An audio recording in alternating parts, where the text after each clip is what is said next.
to C2 Novel and Vocab Week 4. Thank you for joining me again this week. And if this is your second time or third time or fourth time watching, go ahead and skip to the first word. But if this is your first time watching, please stay and listen. So hello, my name is Miss Kimberly. And the goal of our session is to have students understand each word in our vocabulary workbook and to be cognizant of some phrases from the novel that may be difficult to understand. And I will be here as your guide to help you through it all. But what are we doing in this video? First, we'll be going over week 4 vocabulary. Second, we'll go over extra example sentences. Third, in the next video, you'll go over difficult phrases from our novel. And after both videos, you will have to review and self-study. But why are we doing this, Miss Kimberly? First, we're going to do this for vocabulary acquisition by learning the definition, synonym, antonym, and part of speech of a word. This can significantly improve your reading comprehension and enhance your contextual usage. Second, we're going over extra example sentences, and this is to help with your writing variation. By looking at a variety of example sentences with a specific vocabulary word, students can learn how to use the word in different sentence structures, making your writing a bit more interesting. So, if you don't already, please go ahead and get your vocabulary workbook and turn with me to week 4, which is on page 30. Everyone, please go to page 30 after you get your book. And let's go, go, go. Number 1, please repeat after me and say randomly. Everyone say randomly. The synonym is haphazardly, and the antonym is deliberately. That means on purpose. This is an adverb, and it means in a way that happens, is done, or is chosen by chance rather than according to a plan. So this is just chosen by chance. We don't mean to choose that exact one. We're just, I don't know, and then we just choose it randomly. In our TED Talks, it says, the competition organizer chose a winner randomly from thousands of entries. So here they just chose a winner out of, say that we have all the names in pieces of paper, and they just chose one and said, you are the winner. Example, let's read together. Good. 1, 2, 3. The lottery numbers will be chosen randomly, so no one knows the outcome. Very good. So whenever there's a lottery also, people just choose the numbers randomly. We don't say, oh, I want to choose number 1, so I'm going to choose number 1 and choose it. No. Randomly means just without looking, without even knowing what it is. Also, please make sure that you are writing this example sentence, the one that we just read together, here in this white box for all of the words. That's part of the homework. Let's read here. It says, the teacher randomly picked names from a hat to choose who would present first. I know that some teachers at M.I, we like to use the random name picker. There we go, randomly, so we just choose because no one wants to go first all the time. Next, it says the kids were randomly assigned to different teams for the soccer game. So it's not just saying, okay, all the good students, you're on team A. All the not so good students at soccer, you're on team B. No. We just choose randomly. All right, you're on team A, you're on team B, you're on team A, you're on team B. Randomly. Number 2, everyone say countless. Countless. The synonym is endless, and the antonym is finite. The part of speech is an adjective, and it means very many or too many to be counted, meaning I cannot count all of these. In the TED Talks, it said, he has received countless postcards and emails about his project, meaning so many people sent in postcards. Too many to be counted. Example, let's read together. Ready? There were countless stars in the night sky, so I could not count them all. Yes. If I were to lay down at night and just try to count all the stars, that would be very difficult because there are too many to be counted. Let's look here. The ocean is home to countless species of fish and other sea creatures. So this means that there are so many different types of fish and sea creatures like whales, jellyfish, shrimp, and etc. We cannot count all of them. Next one, it says the library had countless books on every subject you could think of. Wow. So the library at M.I, it's okay. But if you went to a different library, like the public library, there's so many books there. There's countless. We cannot count all the books on the shelves. We have to just guess. Maybe 1 million? Next one, number 3. Everyone say preserve. Preserve. The synonym is to protect, and the antonym is endanger. It is a verb, and it means to keep safe from injury, harm, or destruction. So we're trying to keep it safe. We're not trying to, crumple it all up or destroy it. Keep it safe. In our TED Talks, it says, we want to preserve the beautiful old homes in our community. So here they're trying to keep and protect it, keep it safe from harm, so that the old houses are left alone. Example, let's read together. 1, 2, 3. We preserve our grandmother's necklace by storing it safely in a jewelry box. Very good. Did you read with me? I hope you did. So here, in order for it to not get scratched or maybe rust, they're preserving it. We're keeping it safe in a jewelry box. Let's look here. It says, she wanted to preserve her grandmother's recipes by writing them down in a cookbook. Same here. My mom also sent me a lot of recipes, or she teaches me, and instead of just, listening to her and forgetting, I like to preserve it and write it down so that I can keep it for later on. Next, it says, they worked hard to preserve the old library so future generations could enjoy it. Yes, what does that mean? That means we should be very kind to our books. We're not throwing them. We're not folding them and everything. We like to keep it safe, preserve. No harm. Number 4, everyone say remains. Remains. The synonym is remnant, and the part of speech is a noun. The definition says, the parts of something that are left after the other parts have been used, eaten, removed, or etc. Meaning, what's left over? In the TED Talks, it says, after the fire, the remains of the home were just a few burned pieces of furniture, meaning there is nothing remaining. There's nothing left behind. So the remains is what is there. Example, let's read together. 1, 2, 3. The remains of the old building were scattered everywhere after the disaster. Wow, so maybe there was a tornado that came by and it, crashed into that building. And now the remains, what's left over, is everywhere. It's scattered all over. Here, it says, the remains of the sandwich were left on the plate after lunch.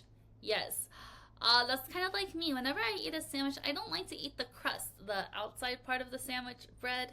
So it's left on my plate. And then I have to clean up the remains. Next one, it says, they discovered the remains of a shipwreck on the ocean floor. So maybe there was a ship that, sank all the way to the bottom, and then we're able to find what was left over, the remains. Very good. Remains. Number 5, let's go to page 31. The word is penmanship. Everyone say penmanship. If you look closely, there are 3 words in that one big word. Penmanship. And the synonym here is handwriting. It is a noun and it means the ability to write neatly. I know some of you need some help with your penmanship, but some of you have beautiful penmanship. In our book, The Secret School, it says, marry penmanship. In particular, your G's, Q's, and F's. So what does that mean? Mary, you have to work on your handwriting. Specifically, focus on your G's, Q's, and F's and how to write them. Example, let's read together. Her flawless penmanship makes her written work look as if it has been typed. That is one of the best compliments to get if they say, wow, it looks like you typed this, but it was really your handwriting and your penmanship. Very good. Let's look here. It says, he practiced his penmanship every day to improve his handwriting. Oh, yeah. A, capital, lowercase a, B, capital. And you gotta keep practicing it to make your penmanship better. Next one, it says, the teacher complimented the student on his excellent penmanship. I love getting first drafts and final drafts with beautiful penmanship. Keep working on it. Number 6, everybody say retreat. Retreat. The synonym is withdraw, and the antonym is advance, meaning go forward. So this is a verb, and it means to move away from someone or something to a different place. So we're kind of backing away from them, ooh. In our book, it says, Ida raced through her chores, retreated to the loft, and worked on her studies. Meaning she did all of her chores, and she went back to the loft. Retreated, to go back to. Example, let's read together. 1, 2, 3. After a long and tiring week, she decided to retreat to the mountains to be alone. So this person had a long, hard week of work or schoolwork, and then on the weekend, they decided to go to the mountains to kind of, just relax by themselves. They retreated back to the mountains. Next, let's look at the bottom. It says, the cat would retreat under the bed whenever it heard a loud noise. And that is exactly what my cat does. Whenever she hears a loud bang, she goes scurrying under the bed. Next one, it says, when the storm started, they decided to retreat to the safety of their home. So maybe we're on a picnic and then it starts thunderstorming. What are we going to do? Stay there? No. We're going to retreat back home, which means to go back home and leave the area where the storm is. Very good. Number 7, our word is English. Everyone say English. Let's pretend and copy the picture. English. The synonym is agony and the antonym is comfort. The part of speech of English is a noun, and the definition says great mental suffering or physical pain. You can see why that picture is In the book it says, what's the good of me being a teacher? Ida replied with anguish, meaning she had so much stress. What's the good of being a teacher? Ida replied in anguish. Mental suffering. Example, let's read together. 1, 2, 3. I was filled with anguish when I realized all the judges disapproved of my work. That's so sad if all of the judges didn't like it. So they felt a lot of mental suffering. Not physical pain here, but anguish. Oh no, they don't like it. Let's look at the ones at the bottom here. It says his face showed the anguish he felt after losing the game. Again, we're feeling so sad and so stressed and so defeated because we lost, and the anguish shows in our facial expression. Next one, it says the family's anguish was clear when their pet went missing. Oh no, If my cat went missing, I think I would be filled with anguish and sadness and depression. Anguish. Number 8. Please repeat after me and say bray. Bray. This is a verb and it means to make the loud noise typical of a donkey. Yikes. So if you've ever heard a donkey bray before, it's just that they're loud noise that they make, right? In the novel, it says, the mule stuck his head out and brayed in Mr. Jordan's face. Yikes. Ooh. And let me teach you something very quickly. I know that I'm very small on your screen, but if you type in donkey into your Google, right? It'll look like this, and there's a little sound button here. Let me lift up my sound. And if you press that button, it'll hear the bray.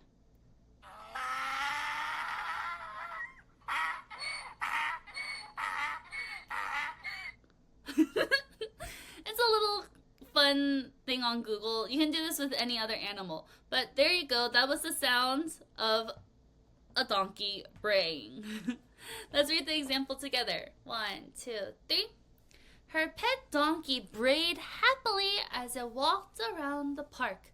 So it made all that noise because it was so happy walking around the park. Let's look down here.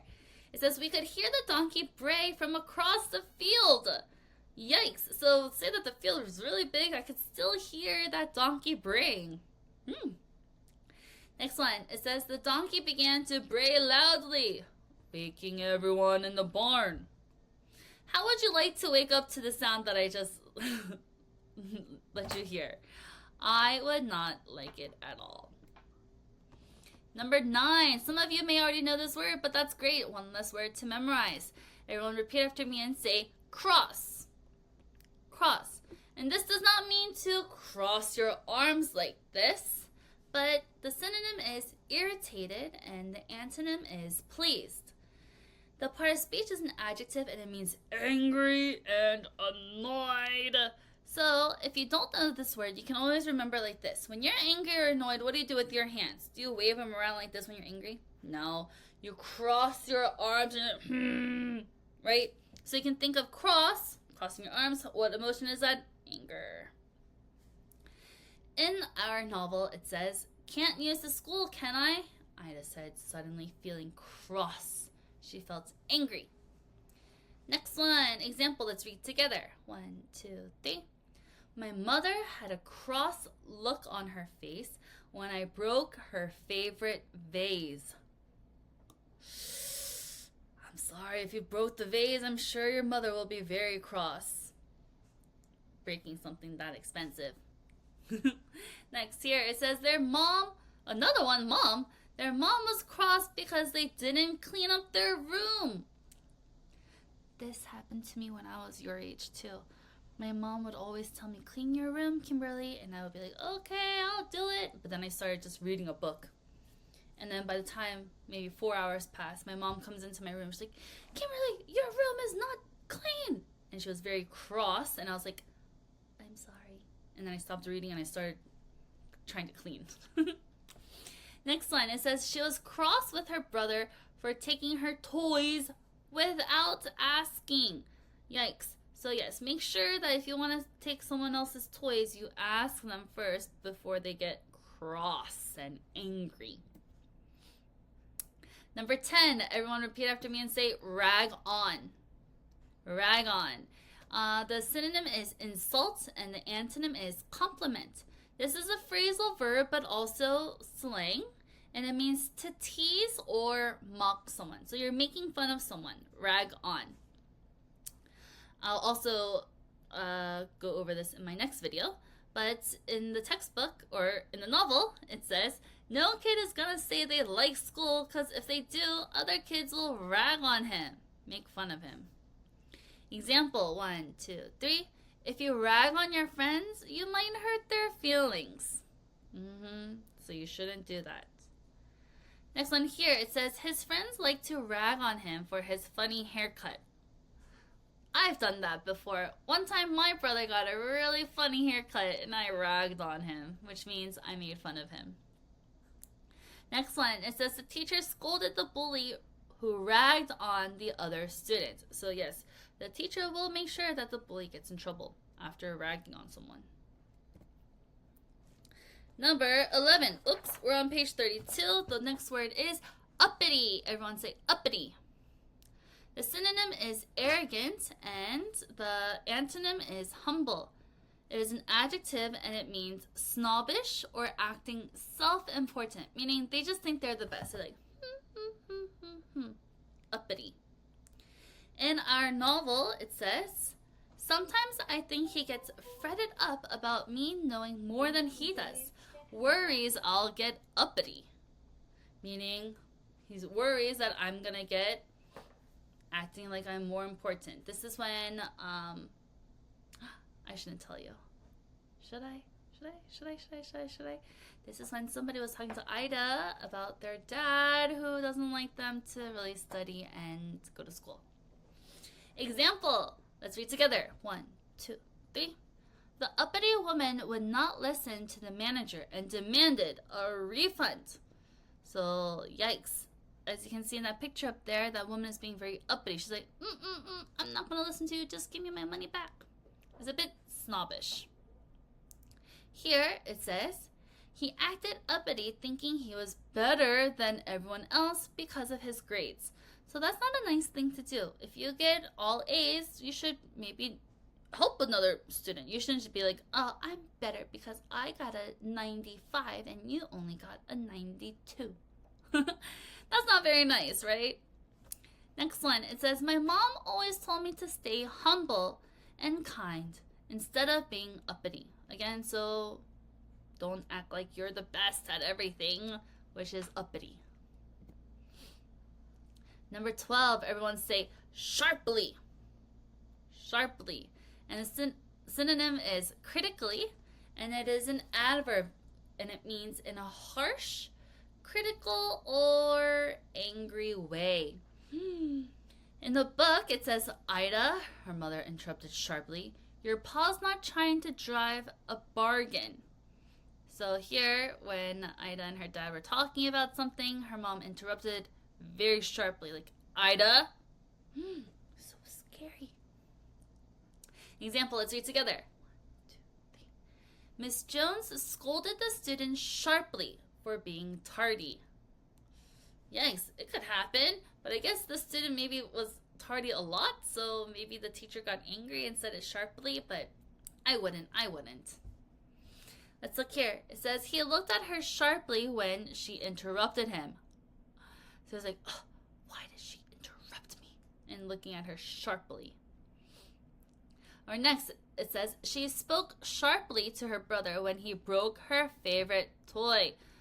My, why did he take the toy and break it? So this is not meaning like a knife is sharp. No. This is an adverb, sharply, to say it in a very harsh or angry way. Number 13. This was the same sentence, but we have the different word. Our word is bargain. Everyone say bargain. The synonym is deal, and the antonym is disagreement. The part of speech is a noun, and it means an agreement between two or more parties as to what each party will do for the other. Party? What does this mean? It just means one person has something and another person has something, and they will bargain. They have a bargain where they say, oh, I'll give you my shoes if you give me your hat. And then they trade. In the book it says, Ida, her mother interrupted sharply, your pa's not trying to drive a bargain, meaning he's not trying to, say, you do this and I'll do that. The dad was telling her to do something. Example. Let's read together. I almost forgot. 1, 2, 3. Finally, both sides struck a bargain and were in agreement about the price, meaning they decided on what solution what they're going to have for their bargain, their deal. Here. It says the store offered a bargain on shoes. buy one pair and get another free. That's awesome. Next one, it says they made a bargain to help each other with their homeworks. What if they're like, okay, you do the science homework and I'll do the math homework and we can trade? That's not good though. Don't do that. Number 14, everyone say thrust. Thrust. And the synonym is to shove. It's a verb and it means to push suddenly and strongly. To thrust. In our book, it says, tomorrow night, Aya said, thrusting the baby into her mother's arms, then flying out of the barn. She just pushed the baby to her mom. Example, it says, 1, 2, 3. People in the back thrust forward and shoved each other to reach the front. That's not very nice. That means at this big concert, they're just pushing each other. Next, let's look here. It says, he thrusted the shovel into the ground to start digging. There you go. We have to push suddenly in order to dig. Next, it says, the student thrusted her hand into the air to answer the question first. She's like, oh, me. Thrust. And now we are on our textbook words. Number 15 is culinary. Everyone say culinary.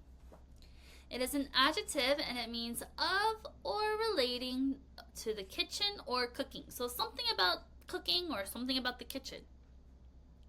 In our textbook, it says, contestants, it's time for you to show off your culinary skills. So it's not your math skills or your science skills or your reading skills. It is your culinary skills, which means what? Probably something with cooking. Example, let's read together. 1, 2, 3. My dad went to culinary school, so he often cooks us various delicious dishes. Yum! Most people go to culinary school to become a chef. Let's look here. It says the school offered a culinary program for the students interested in cooking. I also had this at school. We baked cookies. One time we made pasta. Another time, I believe we made a pie. It was very fun. Culinary. Next one, it says, she read many culinary books to improve her baking techniques. So she's trying to, become better at baking. So she had to read what? Books about cooking or books about the kitchen. Culinary. Number 16, everyone say offense. Offense. And the synonym is insult. And the part of speech is a noun. And the definition says, something that causes a person to be hurt, angry, or upset. So you did something that offense was not very nice to them. In the textbook it says, well, cooking's in my genes, he said. No offense. Meaning, cooking's just in him. He's already good at it. But it means don't get angry. No offense. Example, 1, 2, 3. Jill was upset because she took offense when Jack said he disliked her cooking. That would hurt my feelings too. I would take offense also, meaning you would get hurt by it. Next, let's look here. It says he took offense when his friend made a joke about his height. So maybe he was like super, super, super tall, like 300 centimeters. And they're like, wow, you look like a tree. And they're making fun of his height, and then he took offense. He got hurt by it, or angry, or upset. Next one, it says the comment was meant as a joke, but it caused offense to many people. That's why we should be very careful when we're trying to make jokes, because sometimes it can really hurt someone's feelings.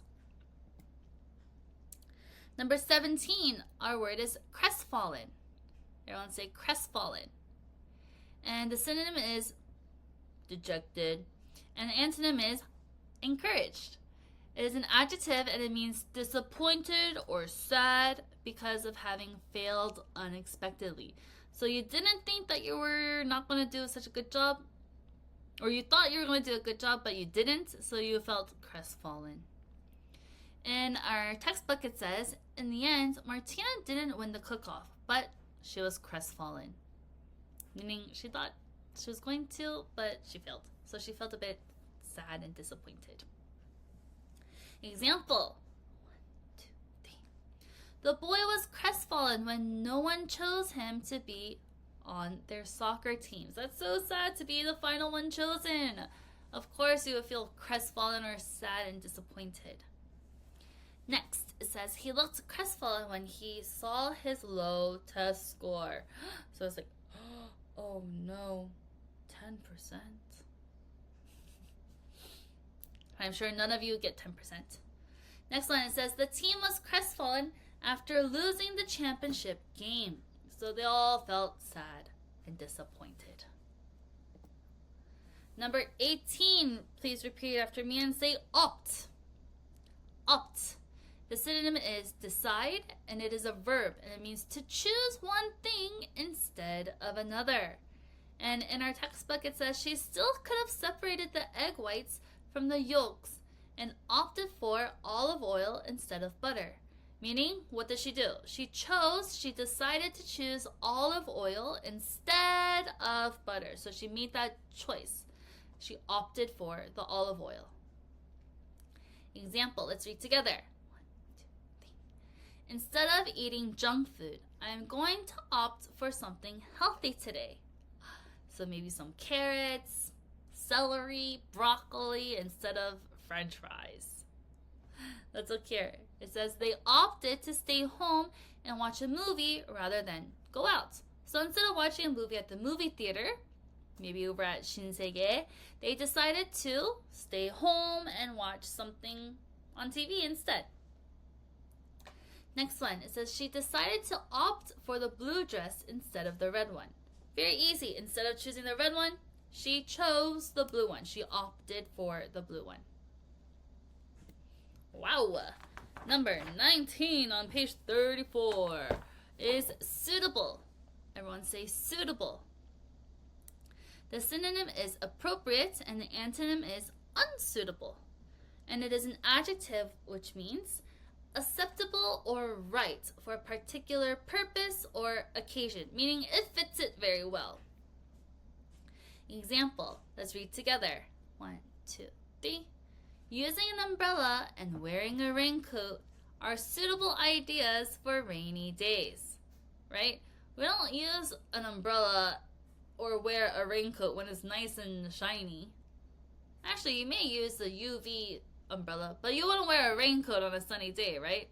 It's more suitable to wear and use those things when it is raining. Here, it says the park was a suitable place for the family picnic, meaning it was like the perfect spot. It was great for it. Next, it says the teacher chose a suitable book for the class to read based on their level. Yes, so we're not going to read a book that says, I can run, I can jump, I can sleep, I can sing. That's not suitable for your level. Right now, The Secret School is more of a suitable book for your grade level. And 20, our last word. Please repeat after me and say engaged. Everyone say engaged. The synonym is active and the antonym is disengaged, meaning not engaged. And it's an adjective which means involved in something. You're engaged in it. Example, let's read together. 1, 2, 3. She is very engaged since she participates in numerous community events. Meaning, maybe they have a beach cleanup and she participates in that and she's very engaged in it. Meaning she's very, she really likes to do it. Next one, it says, he was fully engaged in building the model airplane during class. So during class, maybe the teacher was like, okay, make an airplane out of your paper. And he goes, okay, I'm very focused. And he's very involved in it. Next one, it says, all the students were engaged while the teacher read a story to them out loud. I love story time at school. So maybe the teacher is reading the book and everyone's like, wow, that's what's happening. They're engaged, they're listening, and they're involved in it very well. We're all done with week 4 vocabulary. And now it's time to review. There is no mission in this video, so make sure you watch the other one. And don't worry, all the missions will not be in the novel one. Maybe someday they will be in this vocabulary one. For now, you have to review and self-study, and this is for contextual mastery. Read all the words out loud again, or read it again too. Complete the vocabulary homework pages on page 35 and page 36. And reread the novel where the phrases came from, but this will be after our next video. So please, after you watch this, I hope to see you in our next video where we're discussing difficult phrases from the novel, and I'll see you there. Thank you for joining me. Bye.